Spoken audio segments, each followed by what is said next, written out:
Retail credit का और जो कॉर्पोरेट क्रेडिट का इक्विलिब्रियम है, तो उसमें जो रैम क्रेडिट है जो बैलेंस शीट को डी रिस्क करता है, वो हमारा लगभग 57% है टोटल एडवांसेस का। हमारा कासा ग्रोथ जो है वो 12% से ऊपर है। हमारा जो रिटेल ग्रोथ है वो 10% से ऊपर है। हमारा हाउसिंग लोन का जो ग्रोथ है दैट इज अबव 14%।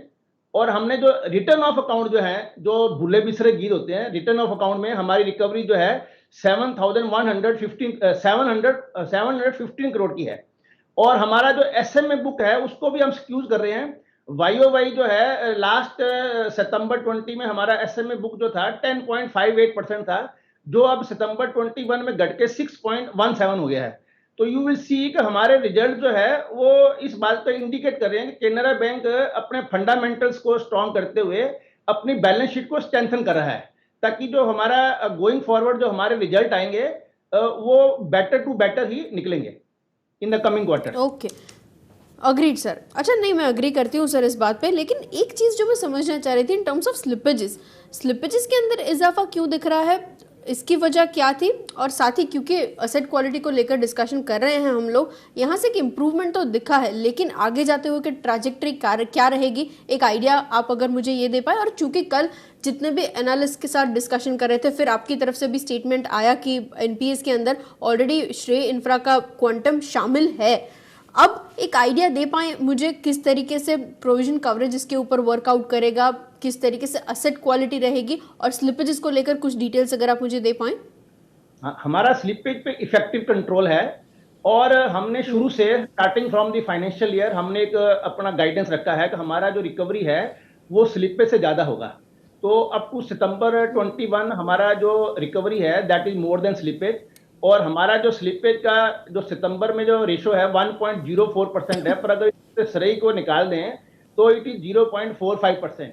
तो हमारा स्लिपेज इफेक्टिवली कंट्रोल्ड है। जो हमने बोर्ड को इंफॉर्मेशन दिया था और अप्रूवल लिया था कि हमारा स्लिपेज जो है 3000 करोड़ की विसिनिटी में रहेगा इन द सेकेंड क्वार्टर, और उसमें हमने सरई का भी डाला था कि सरई उसमें एक्स्ट्रा रहेगा। तो सरई को छोड़ के हमने अपना स्लिपेज जो है वो 3000 करोड़ तक मेंटेन किया है। और हमने पूरे साल का मार्केट को ये इंडिकेशन दिया है, हमारा टोटल स्लिपेज जो है पूरे फाइनेंशियल ईयर में 15,000 को क्रॉस नहीं करेगा और 15,000 के अंदर रहेगा, और रिकवरी हमारी जो है वो स्लिपेज से ज्यादा रहेगी।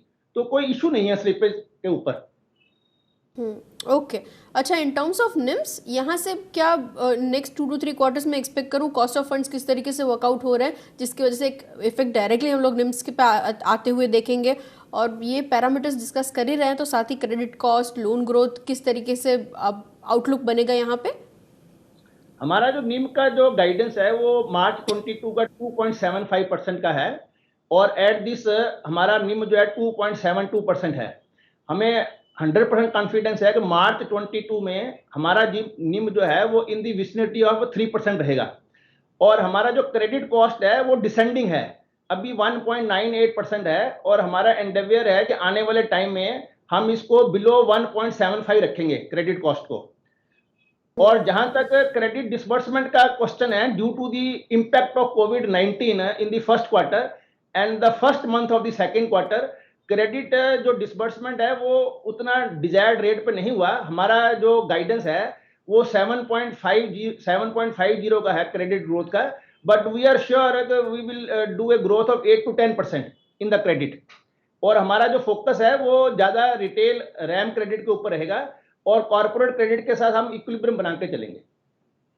Okay, agreed sir. अच्छा, काफ़ी ज़्यादा चीज़ें आपने तो ऑलरेडी क्लियर कर दी। मैं एक या दो चीज़ जो समझना चाह रही थी, हम लोग फेस्टिव सीजन को लेकर डिमांड पे बातचीत करें उससे पहले, in terms of recoveries FY22 के एंड तक किस तरीके से आप एक्सपेक्ट करें, और स्पेशली जो एनसीएलटी में एक्सपोज हैं वहाँ से किस तरीके से रिकवरीज होंगी, ट्रेजेक्ट्री क्या रहेगी, और रिस्ट्रक्चर्ड बुक्स की कुछ डिटेल्स अगर आप मुझे दे पाएँ। हमारा जो फोकस है, हमने कॉल दिया फील्ड को, हमारा फोकस रिटेल एंड रिकवरी का करंट फाइनेंशियल ईयर में through inclusive growth. Inclusive growth का कंसेप्ट का मीनिंग है where every branch will be activated and every employ will deliver. So we have already given a good recovery, and you might have observed कि भी हमने अपने second quarter में भी slippage सरई की वजह से स्लिपेज होने के बावजूद भी अपना रिकवरी को हमने स्लिपेज से ऊपर रखा है। और हमारा जो टोटल कैश रिकवरी है इस क्वार्टर में 3,717 करोड़ का है, और हमारा जो एनपीए का रिडक्शन है सेकंड क्वार्टर में, दैट इज 7,258 करोड़, जबकि फ्रेश स्लिपेज जो है including Sarai that is 6,896 crore.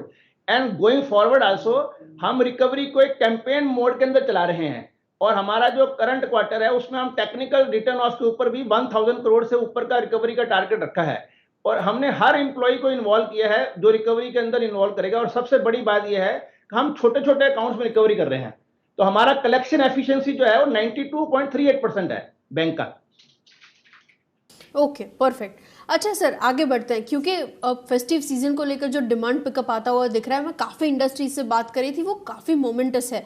आपकी तरफ से एक आइडिया किस तरीके से ये डिमांड बढ़ते हुए आप देख रहे हैं, और सेगमेंटली बात करने जाए कहाँ से बेहतरीन अट्रैक्शन दिख रहा है, एक आइडिया अगर आप मुझे दे पाएँ, आपके लिए ये फेस्टिव सीजन किस तरीके से वर्कआउट हो रही है, एक हाईलाइट।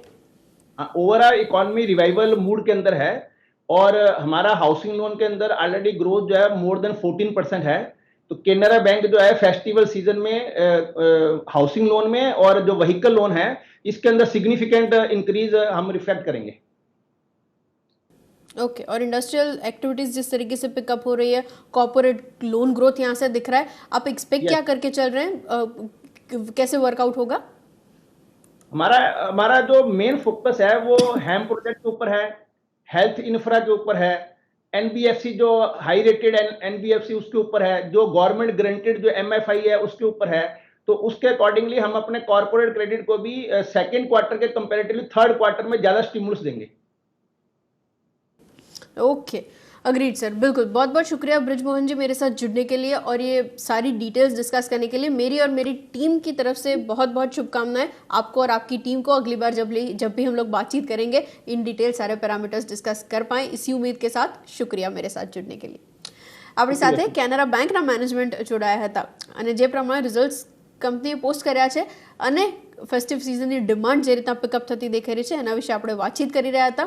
આગળ બાકીના કાઉન્ટર્સ ઉપર નજર કરીશું, એની પહેલાં એક બ્રેક, અને બ્રેક પર જઈએ પહેલાં તમારા માટે એક મહત્ત્વના સમાચાર મની કંટ્રોલ પ્રો વિશે અમને જણાવતા આનંદ થઈ રહ્યો છે કે મની કંટ્રોલે 4 લાખ એક્ટિવ અને સાથે જ પેઇડ સબસ્ક્રાઇબરના માઇલસ્ટોનને હાંસલ કર્યો છે।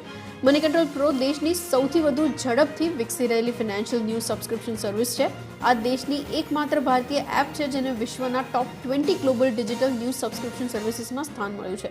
જો તમે અત્યાર સુધી સબસ્ક્રાઇબ ન કર્યું હોય તો મની કંટ્રોલ વેબસાઇટ પર જઈને ₹1 પ્રતિ દિવસમાં સબસ્ક્રાઇબ કરી શકો છો।